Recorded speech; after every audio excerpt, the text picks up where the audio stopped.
करता हूं भारत माता की जय घोष के साथ, भारत माता की। माननीय संदीप पाठक जी को तालियां बजती रहे साथियों, दोनों हाथ उठा के तालियां बजती रहे, आपकी गड़गड़ाहट हमारी ऊर्जा देगी। माननीय संदीप पाठक जी।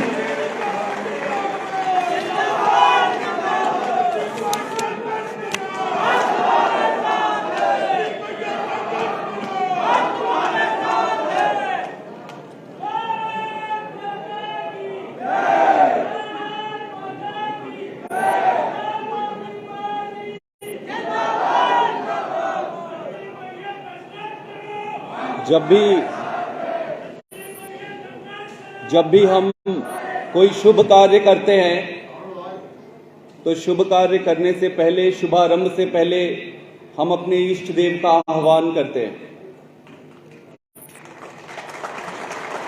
तो सबसे पहले अपने इष्ट देव का, भारत माता का आह्वान करेंगे और भारत माता से ये प्रार्थना करेंगे कि हे माता, हमें इतनी शक्ति देना कि हम सच्चाई के मार्ग पर चल सके और इस देश के लिए कुछ अच्छा कर सके। तो दोनों हाथ ऊपर उठा के, हाथ को मुट्ठी बांधकर भारत माता का आह्वान करेंगे। भारत माता की इंकलाब, वंदे।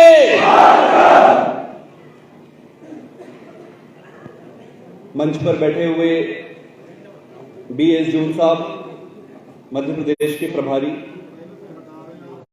हमारी महापौर रानी अग्रवाल जी, हमारे नेता पंकज जी और मेरे सामने बैठे हुए अब सारे लीडर, कार्यकर्ता, अब सबको मैं हाथ जोड़कर प्रणाम करता हूं। इसके बाद मैं उन लोगों को भी प्रणाम करना चाहता हूं जिन्होंने अपने कंधे आज तक इस पार्टी को यहां तक लेकर आए। संभव है कि वो हमारे पास यहां नहीं बैठे होंगे, संभव है कि वो दूर से कहीं सुन रहे होंगे, संभव है कि हमसे दुखी होकर, नाराज होकर रास्ते बदल दिए होंगे, लेकिन मैं उन सबको आज प्रणाम करना चाहता हूं क्योंकि उनके अथक प्रयासों के कारण ही आज हम यहां पे खड़े हुए हैं।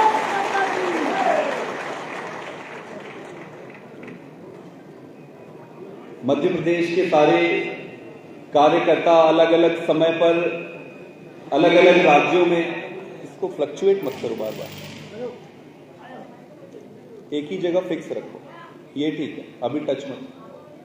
आप लोग बार बार हर राज्य में जाकर हर चुनाव में आपने अपनी सहायता दी है।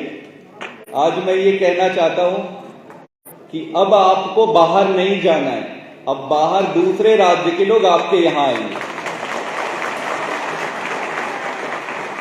आप लोगों ने बहुत दिन तक इंतजार किया है कि कब मध्य प्रदेश की बारी आएगी, कब मध्य प्रदेश की बारी आएगी। मध्य प्रदेश की बारी,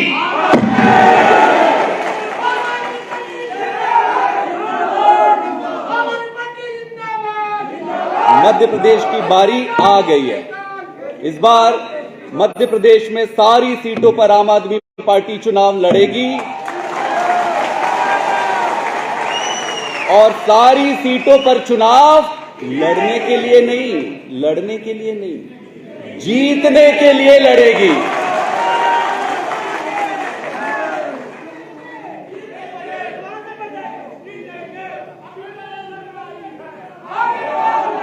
ये समझने वाली बात है कि 10 साल में कोई पार्टी राष्ट्रीय पार्टी कैसे बन सकती है ना? समझने वाली, सोचने वाली बात। इतनी सारी पॉलिटिकल पार्टी बनती है, इतनी पार्टियां बनती है, वो फुस हो जाती है। ऐसा क्या हुआ कि आम आदमी पार्टी 10 साल के अंदर 2 राज्यों में सरकार है। गोवा में जिसको ये अभेद्य किला कहते थे, वहां पे आपकी पार्टी ने जाकर 5-5 बड़े किले गाड़ दिए। गोवा में आपके MLA है। ऐसा क्या हुआ? आपके पास किसी भी पार्टी के लिए 2 चीजों की जरूरत पड़ती है। सबसे पहली चीज है नेता। अगर आपके पास सक्षम और योग्य नेता है तो आधा समस्या हमारे पास कौन है? हमारे पास कौन है? हमारे पास कौन है? तो किसी माई का लाल की हिम्मत है क्या हरा दे? हमारे पास केजरीवाल है। दूसरा सिद्धांत। हमारी पार्टी की आइडियोलॉजी क्या है? कई लोग पूछते हैं भाई आपकी आइडियोलॉजी क्या है? ये बड़ी बड़ी आइडियोलॉजी बताएंगे, किताब में मोटे मोटे किताब लिखेंगे, हमारा फलाना आइडियोलॉजी, ढिकमा आइडियोलॉजी। जनता की सेवा से बड़ी कोई आइडियोलॉजी होती है क्या? आम आदमी पार्टी की वही आइडियोलॉजी।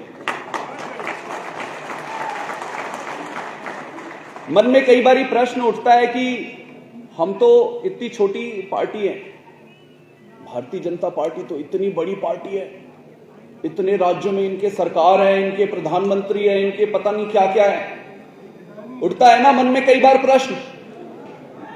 लेकिन इतिहास गवाह है कि इसी देश में कौरवों और पांडवों की भी लड़ाई हुई थी। विशाल सेना थी कौरवों की, विशाल, सामर्थ्य में कोई कमी नहीं थी, हर चीज था उनके पास। ऐसे ऐसे योद्धा थे जिससे देवता भी कांपते थे। और पांडव कितने थे? सिर्फ 5। लेकिन जीत किसकी हुई? क्यों हुई पांडवों की जीत? क्योंकि भगवान पांडवों के साथ थे। पर भाई भगवान की कोई रिश्तेदारी थी क्या पांडवों से कि उसके साथ थे? भगवान क्यों थे उसके साथ? भगवान साथ थे क्योंकि उनके साथ सच्चाई थी। तो इतिहास में ये बार बार इतिहास के पन्नों में देख सकते हैं, इसी भारत भूमि ने ऐसे अनेकों उदाहरण दिए कि अगर आप सच्चाई के रास्ते पे चलते हो तो कोई कितना भी बड़ा हो आपका कोई कुछ नहीं बिगाड़ सकता।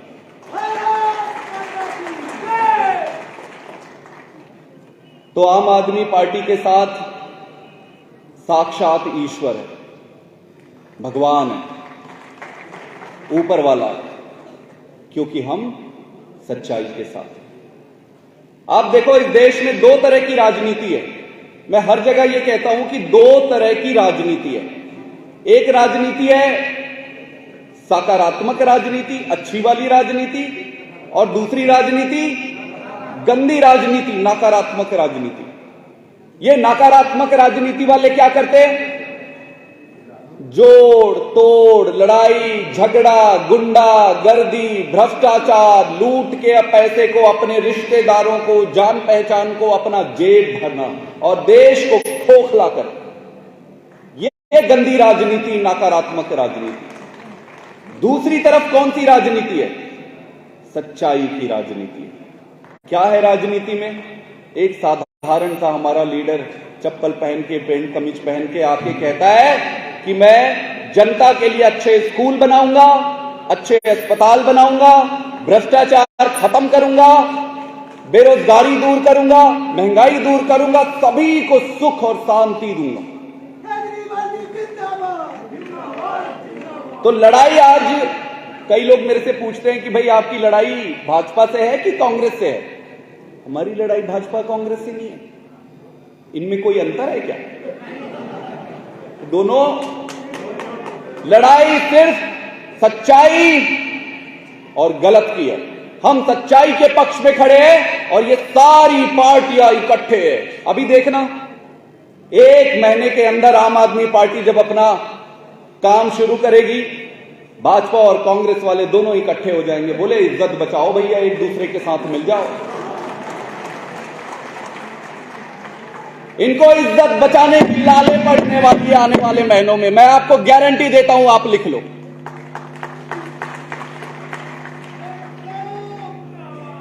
तो 2 तरह की राजनीति है बस। केजरीवाल जी की जो राजनीति है, अच्छी राजनीति, उसको हर एक गांव में हमको पहुंचाना है। हर एक गांव में, हर एक गांव के हर एक व्यक्ति तक पहुंचाना है। और नई पीढ़ी के जितने लोग हैं, माताएं हैं, बहनें हैं, युवा हैं, उनको समझाना है कि अच्छी राजनीति का साथ दो, अच्छी राजनीति का साथ देंगे तो देश को नंबर 1 बनने से फिर कोई नहीं रोक सकता। मैं गांव से आया हूं, एक छोटे से गांव में।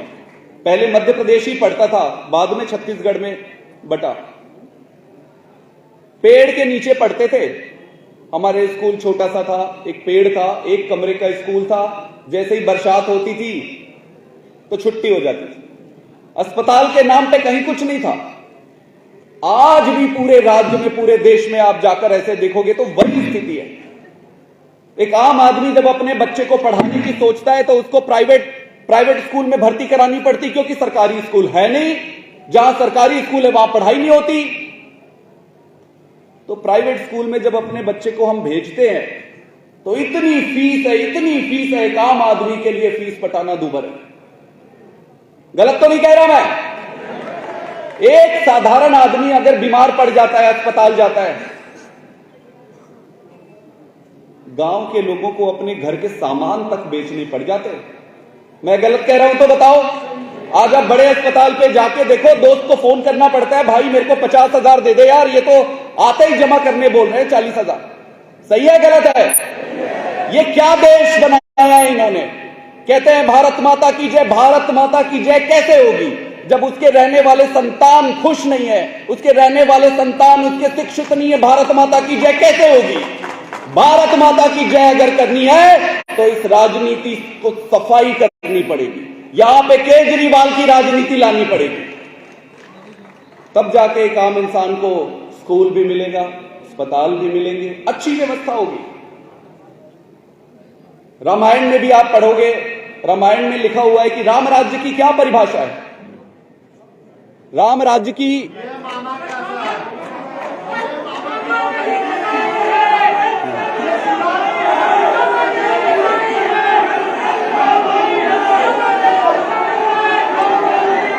अभी आई, आगे लाई।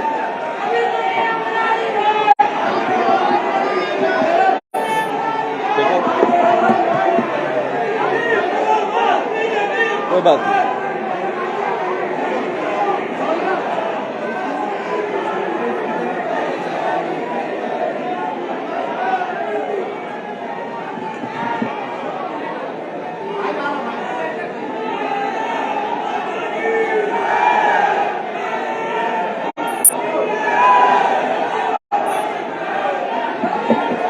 हेलो,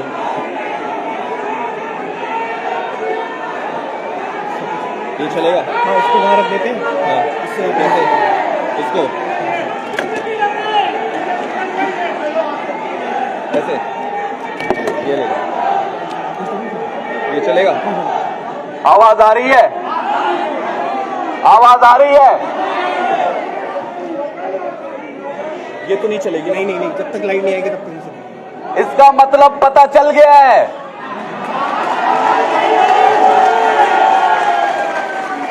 तो ये तो बहुत अच्छी बात है।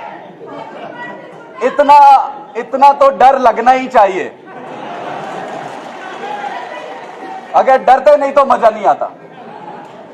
सही बात है गलत बात है? तो बहुत अच्छी बात है, इनको डरना ही चाहिए, क्योंकि भ्रष्टाचार का एक ही काल, केजरीवाल आ रहा है।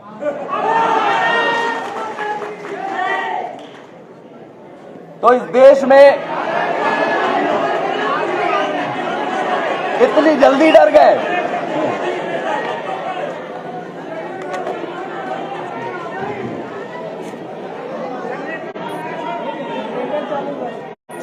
अच्छा, कह रहे हैं कि जनरेटर चालू हुआ है। चलो एक बारी दोनों हाथ उठाकर मुट्ठी बांधकर भारत माता का आह्वान करेंगे कि हे माता, कि चाहे ये कितने भी रास्ते में अड़ंगे अड़ाए, हमें रुकना नहीं है। भारत माता की। बहुत अच्छे। तो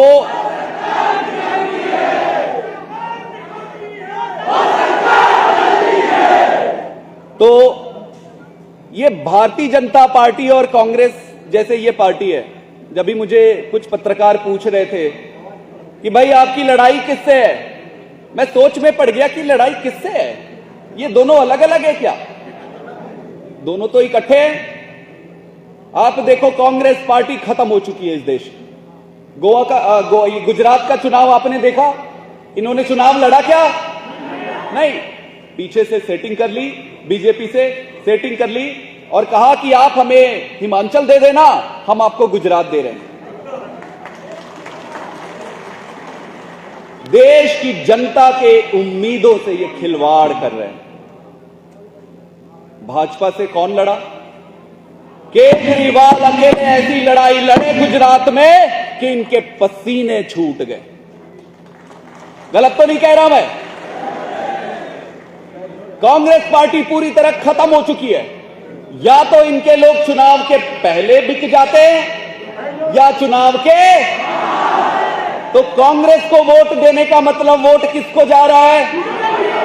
इधर आपने कांग्रेस का बटन दबाया, उधर बत्ती किसकी जलती है? भाजपा की। इधर कांग्रेस का बटन पीप, उधर बत्ती जली किसकी? बीजेपी की। तो भाई अब क्या है कि इनकी बहुत अच्छी सेटिंग चल रही थी, बढ़िया से ये चिप्स खा रहे थे, पॉपकॉर्न खा रहे थे, इनकी पिक्चर बहुत अच्छी चल रही थी। उधर से क्या हुआ कि केजरीवाल आ गया, पूरा इनकी राजनीति में क्या फैला दिया? रायता। तो डरना तो बनता है ना, डरनी तो चाहिए। डरनी केजरीवाल से नहीं चाहिए, डरना इनको जनता से चाहिए कि जनता अब जाग चुकी है और इनके सारे कारनामे जान चुकी है। तो एक तरफ तो कांग्रेस खत्म हो चुकी है, दूसरी तरफ बीजेपी का। आप किसी पार्टी से पूछते हो कि भाई आपका क्या एजेंडा है? हमसे पूछोगे तो हम कहते हैं भाई हम स्कूल बनाएंगे, अस्पताल बनाएंगे, अच्छा काम करेंगे, भ्रष्टा। बीजेपी से पूछोगे आपका क्या एजेंडा है?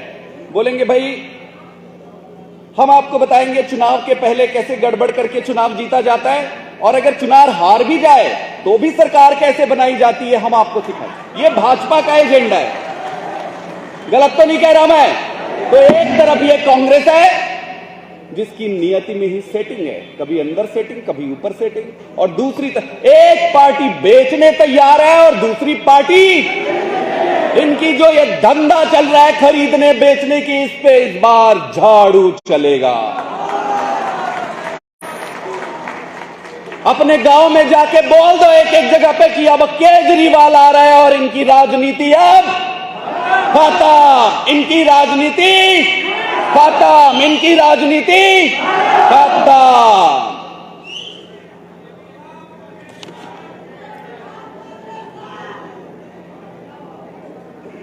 एक समय था, अटल बिहारी वाजपेयी जी भी भाजपा में हुआ करते थे।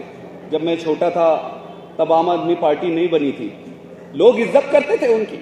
आपको याद है एक वोट के कारण अटल बिहारी वाजपेयी की सरकार गिर गई थी। खूब प्यार करते थे लोग इनको। तो जनता जो है, जो सच्चा है उसी के साथ होता है। आज ये भाजपा और कांग्रेस दोनों इसको धंधा बना लिए राजनीति को। न इनको जनता से मतलब है, न इनको गरीब आदमी को पढ़ाने से मतलब है। वो बीमार है तो बीमार रहे, रोजगार मिले ना मिले जो मर्जी हो, बस सरकार बनानी है। घिन आती है ऐसी राजनीति से। अगर इस देश को नंबर 1 बनाना है तो अच्छी राजनीति लेकर आना पड़ेगा। अभी आपने देखा होगा लोकल बॉडी का चुनाव हुआ था यहां पे। लोकल बॉडी के चुनाव में जनता ने अपना मंशा बता दिया था। जनता ने यह कह दिया था कि बीजेपी कांग्रेस को कि सुधर जाओ नहीं तो आ जाएगा वो। उन्होंने मेयर बनाया, इतने सारे पार्षद जीते और ये बोल दिया था, तभी बोल दिया था कि भाई सुधर जाओ दोनों पार्टी, नहीं तो कौन आ जाएगा। जैसे बहुत पहले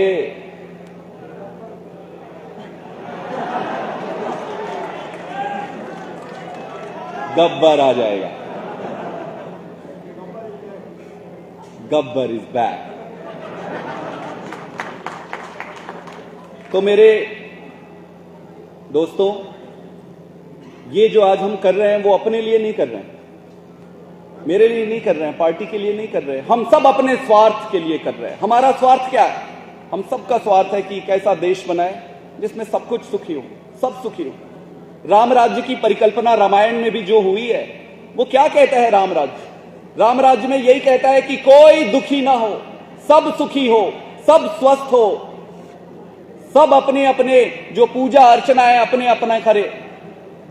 यही तो राम राज्य में लिखा हुआ है।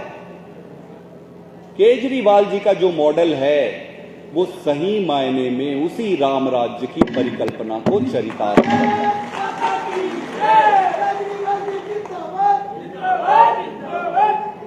तो ये तय है कि हमें अब चुनाव लड़ना है।